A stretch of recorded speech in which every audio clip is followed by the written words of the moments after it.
treatment at the Moose Lake Secure Treatment Facility. To accept this call, press 0. To calls are subject to monitoring and may be recorded. Your call will now be connected. Thank you for using GTL. Hello. Hey, Lincoln, what's your last name, man? Will you spell that? B-R. Oh, Brown. Sorry, okay. Well, welcome. My wife Jessica's here. Hi.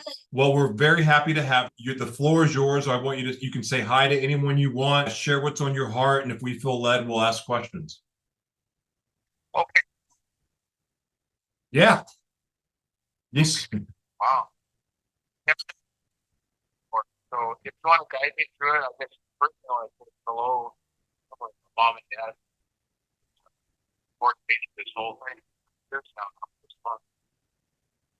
I want two sisters and my brother. And yeah, those are the people that have stuck by me through all of this. So hello. 30 years? Yeah.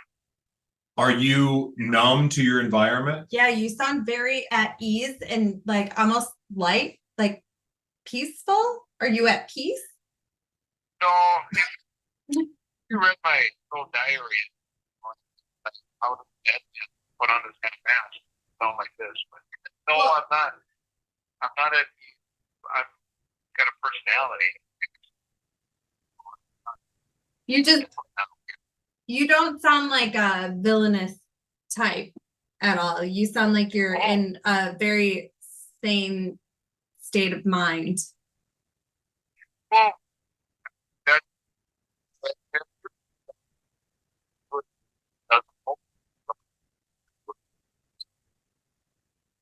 archetypally more, but unfortunately, they have a lot of people here that like folks that did something wrong. How old are you now? I'm 47. So you've been there since you were 17? I was 17, so I've been here since I was 90. 2 years of, and that previous thing that I said earlier, in no way do I want to make light of the fact that the nature of my crime and what I did, none of that business. I don't think that it did. But you don't. Well, here's the thing. Like you've gone through. I mean, I don't know what your situation is, but you've had 30 years to apologize, and I'm sure you've done it 30 years worth already. So I mean, you don't have to you don't. No, you're good. Like your attitude, all of that, healthy sounding to us. And I don't expect anyone to come in here and grovel. And I also expect that everyone that's called, for what they did, I mean, they've all, like, hey, I'm remorseful for it, but you can only beat yourself up for so long. So good for you. But with that said, what the heck did you do? I mean, you were 17 years old, and like, what could you have possibly done to be there? Well, and it's not what we did that got us here per se. It's the likelihood of ever committing a crime. So this has been said and knocked around before about, it being pre-crime or preventative detention. And really most of the folks here have already done their time. And to answer the question, what did I do to send myself down this road, is that I offended against a family member. And for sake of their privacy and out of respect to them, I can tailor the details of that to, when that occurred. And that business, if you want details, I'll share them with you. Please. First degree criminal sexual conduct. It was against a family member who is 6 years younger than me. I was 16. And what I did was bad. And there are numerous things that also didn't recover from. So what I did was bad. Well, that's that. I don't believe that I was violent, but being an older person, older, and that delicate age, where difference in size and intelligence is such a margin, within 6 years, it was definitely a vulnerable, difficult place that I put this person in. Over the course of through the winter, into a later part of the year, my account and this person's account differs, but not in terms of the actual. And then when I went to juvenile detention, I had a number of crimes that were. I want to ask you, I asked this question to one of the other guys earlier, but that happened so you're 16, so you're old enough, like at that time period. I mean, I remember when I was 16. Do you have nightmares or flashback dreams or anything like that over what happened back then? Well, I don't have any remaining desire or arousal looking at things that they did. So that's out of the picture. I'm simply matured. I enjoy adult people, adult sex, adult relationships. And so that was a time of my life that it's a chapter that's pretty well closed. And in fact, forgiveness, a relationship, for which I'm very thankful. I believe in the opportunity to grow and for them, for that other person. I don't hang on to much. So in terms of pretty well resolved. Can I ask, what do you think, where did it stem from? What caused the incident or multiple incidents? But what started it? Why did you do it? Go round and round on a constant.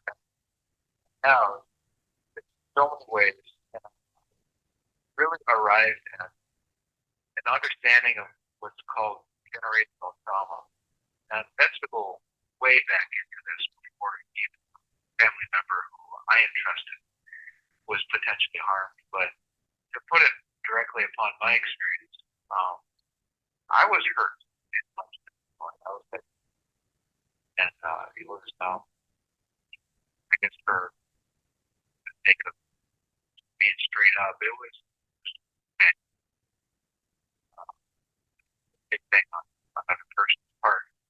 And it was something that I didn't even understand occurred to me until I was in my 30s because it was so bad and I didn't believe it.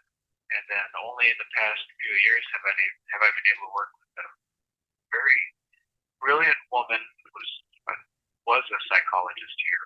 She's still working for the place, but she really helped me arrive at acknowledging the truth about what had occurred to me. And now that I know and believe that such a thing occurred, it helps me understand that what I was doing when I was 16, someone else, was trauma and arousal that was inflicted upon my body when I was like 7 and 8 years old.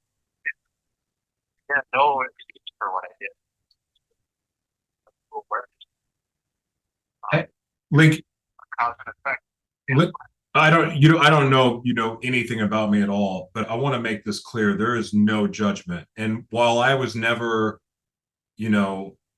involved in a relationship or a situation like that exactly, or, with a minor or anything like that, the things that happened to me, like I became a chemsex addict. And to be honest, I don't know if I saw a rhinoceros, I don't think I would have turned it down. So, I mean, I was out of, like I understand what the consequence of not having a safe place to go after you've been molested or abused.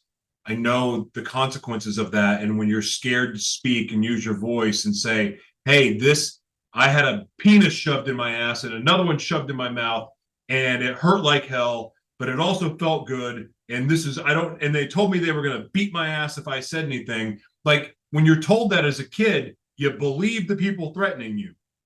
And when you don't have a safe place to go and you keep that inside and you don't know where to put that, it's a mind F. It screws with you. It changes you. It changes your DNA. It changes your brain. It changes everything. So like there is no judgment. And so I want you to know that you are safe to speak freely. And again, yeah.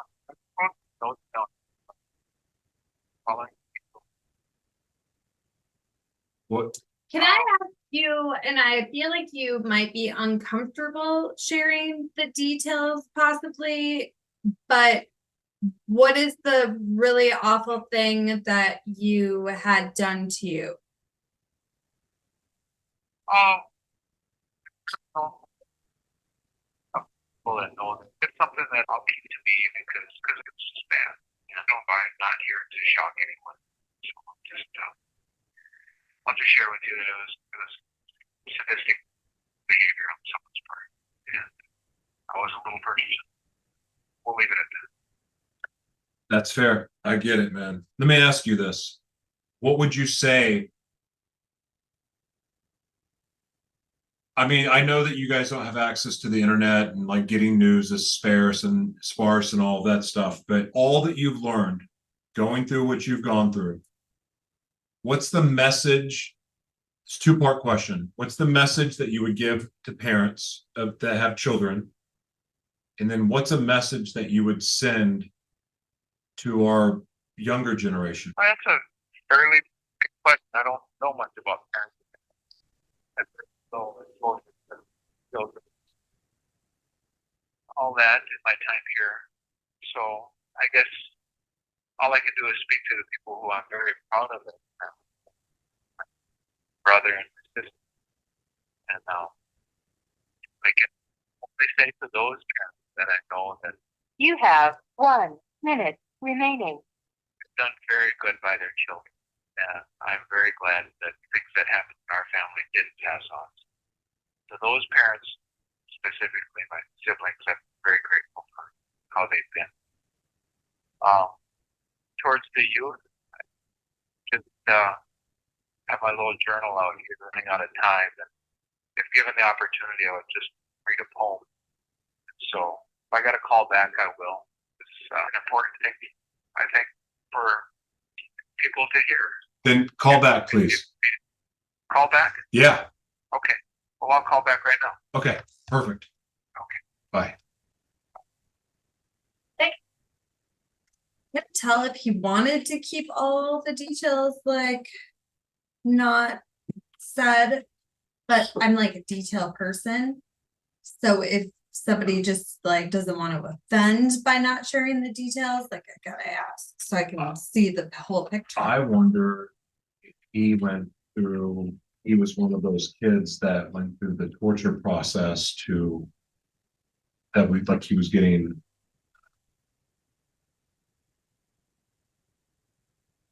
when they try to adrenalize blood.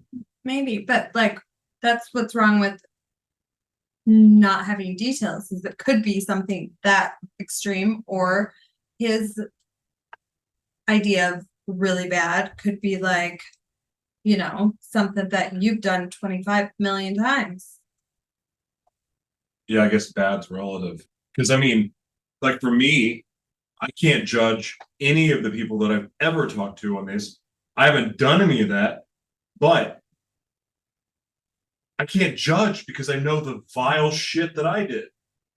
High on meth, going to open like warehouse sex clubs and just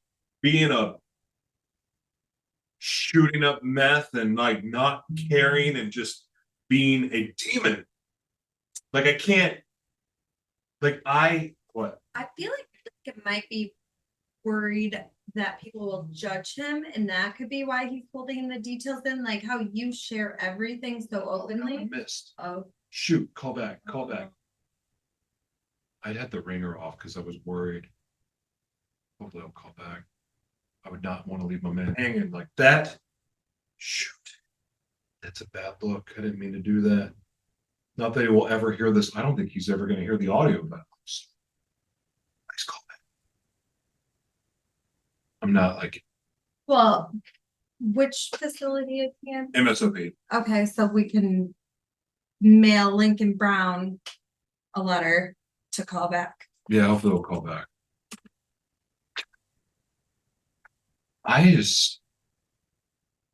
Every one of these stories are so different, yet they're same. And then in every one of those, instead of like what they do, it's almost like writing it's the equivalent of writing a blank check but it's a therapist saying, writing, and you go to civil commitment.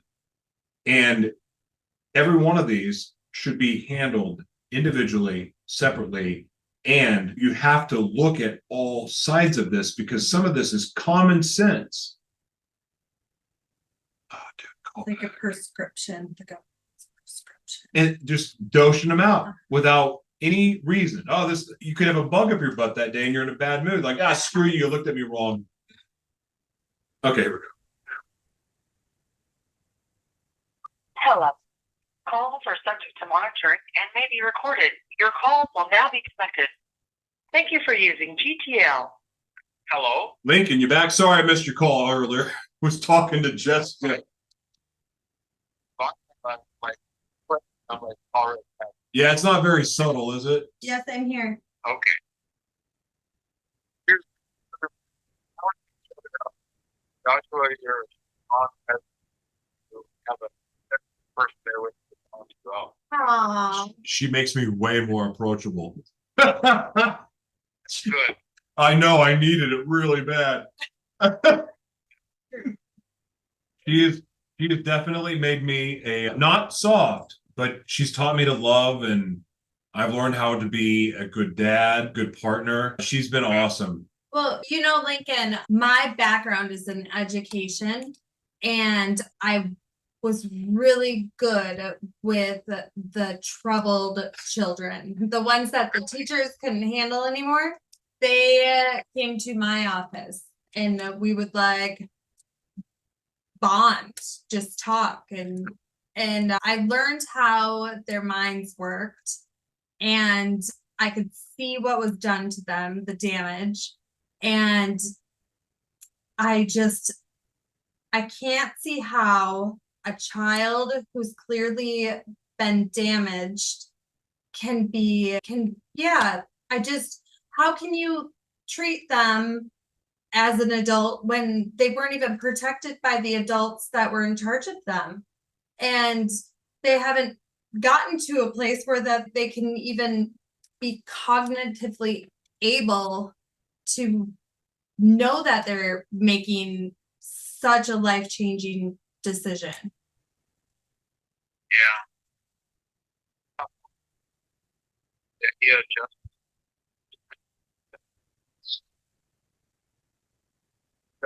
trouble. Hey, Lincoln, I don't want to go. I apologize in advance for going back to the question about what happened to you. Fine. Oh, read your poem then. I want to ask you that.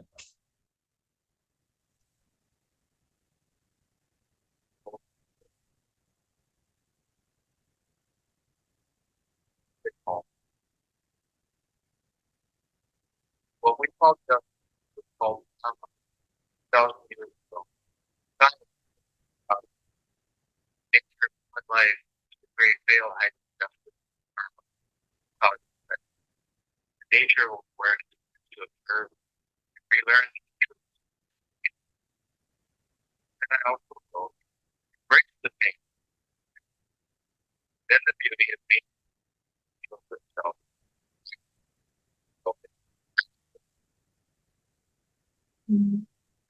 Of what we know. That's all. That was Thanks for beautiful. listening. Thank you. God bless you, brother.